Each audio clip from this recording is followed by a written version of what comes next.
Il est l'heure de retrouver Eric Seban pour une analyse des premiers échanges à la bourse de Francfort. Bonjour Eric. Bonjour. Bonjour, merci beaucoup d'être avec nous ce matin Eric. Comme tous les mercredis matins, vous êtes trader, formateur et coach. Eric, la semaine dernière, vous nous disiez que vous attendiez avec impatience la publication des chiffres de l'inflation aux États-Unis qui ont été publiés hier. Et ce qu'on peut dire, c'est qu'ils sont bons puisque l'inflation ralentit. Désormais, les investisseurs sont dans l'attente du communiqué du FOMC sur sa stratégie venir des hausses de taux. Du coup, est-ce que cela peut justifier de retourner sur le DAX puisqu'a priori le rythme devrait ralentir et donc par la même, finalement, justifier les velléités haussières qui pourraient être les prochaines sur le DAX? Alors, oui,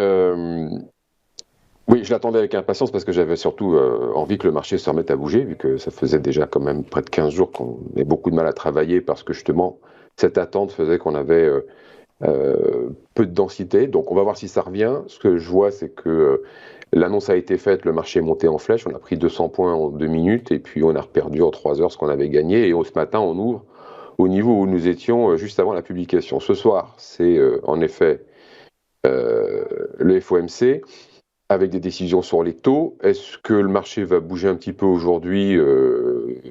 En principe, il ne devrait pas. Est-ce qu'il va bouger à partir de demain? Vendredi, c'est l'échéance. Donc, peut-être que ça va commencer à bouger juste avant l'échéance parce que des décisions doivent être prises. N'oublions pas que sur le DAX, l'échéance est trimestrielle, il s'est passé quand même des mouvements importants pendant ce dernier trimestre, notamment des mouvements de hausse forts, puisqu'on a pris, je ne sais pas quel est exactement le chiffre actuel de progression, mais enfin, on a été jusqu'à 20%.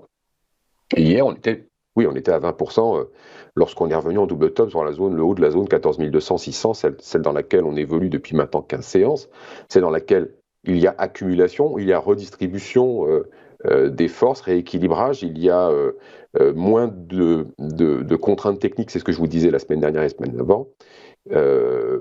Et c'est bien démontré maintenant, absolument aucune possibilité de franchir la zone avec un relais, puisque le seul relais qu'on peut avoir, c'est un relais spéculatif et que, on l'avait déjà expliqué la semaine dernière, ça ne pouvait pas faire pousser le DAX très haut. Donc maintenant, qu'est-ce qu'on peut attendre? On peut attendre, par exemple, justement vendredi, des débouclements de position sur des actions. Parce que comme les vendeurs d'options call ont été obligés de se protéger, puisque c'est monté en achetant les titres, à partir du moment où ces protections n'ont plus d'utilité, puisque avec l'échéance, la protection n'est plus utile, on peut avoir des ventes d'actions qui vont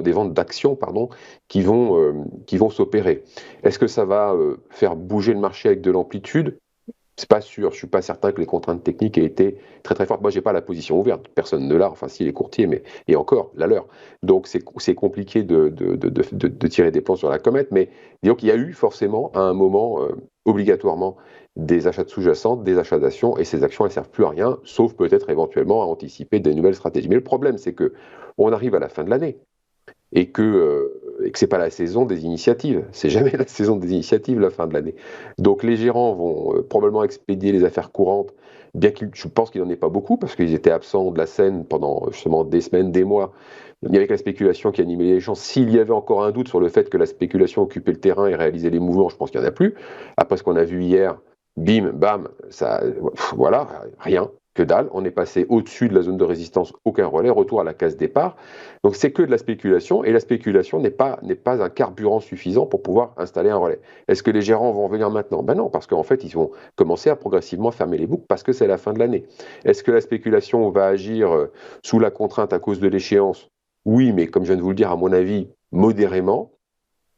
Donc je crains malheureusement sauf nouvelle forte inattendue, que le marché continue à aérer calmement jusqu'à la fin de l'année et que peut-être qu'on doit commencer à préparer Noël, je pense, parce que là, on ne peut pas beaucoup bosser. Très clair. Du coup, ça veut dire quoi? Ça veut dire que le cours va continuer à latéraliser entre ces 14 200 et 14 600, en gros, c'est ça? C'est mon scénario principal. Après, encore une fois, une nouvelle forte inattendue peut se produire, mais il n'y a pas de raison sur le plan de la théorie chartiste, sur le plan du contexte, de l'analyse contextuelle, sur le plan principalement justement de la diminution des pressions techniques qui s'est mise en place parce qu'il y a eu cette latéralisation, que tout d'un coup, on ait une obligation de faire forte, justement. Alors, évidemment, si on commence à avoir une nouvelle inattendue, alors ça peut provoquer des mouvements. Mais s'il n'y a rien de spécial, ça va finir dans le calme, en roue libre. Ouais, une nouvelle inattendue. À la limite, on peut éventuellement supposer que Jérôme Powell annonce une hausse de 25 points de base uniquement au lieu des 50 qui sont attendus. Mais bon, c'est extrêmement hypothétique en réalité. Ça peut venir de là. La Fed a déjà balancé des surprises. Des surprises auxquelles on s'attend. Oui, et puis opportune pour certains. Donc, moi, sur les marchés, il faut s'attendre à tout. Hein. Donc, si je comprends bien, en fait, le catalyseur hier, qui était la publication de l'inflation, en fait, finalement, n'est pas suffisant, n'est pas assez fort pour pouvoir sortir le DAX de sa torpeur haussière, je dirais. Mais par la force des choses aussi, il y a une contrainte technique qui est forte, qui apparaît, qui surgit. C'est la fin de l'année, le déblocage des positions. Du coup, par la force des choses, même si la tendance, le mouvement pouvait être haussier, il sera rattrapé par cette contrainte.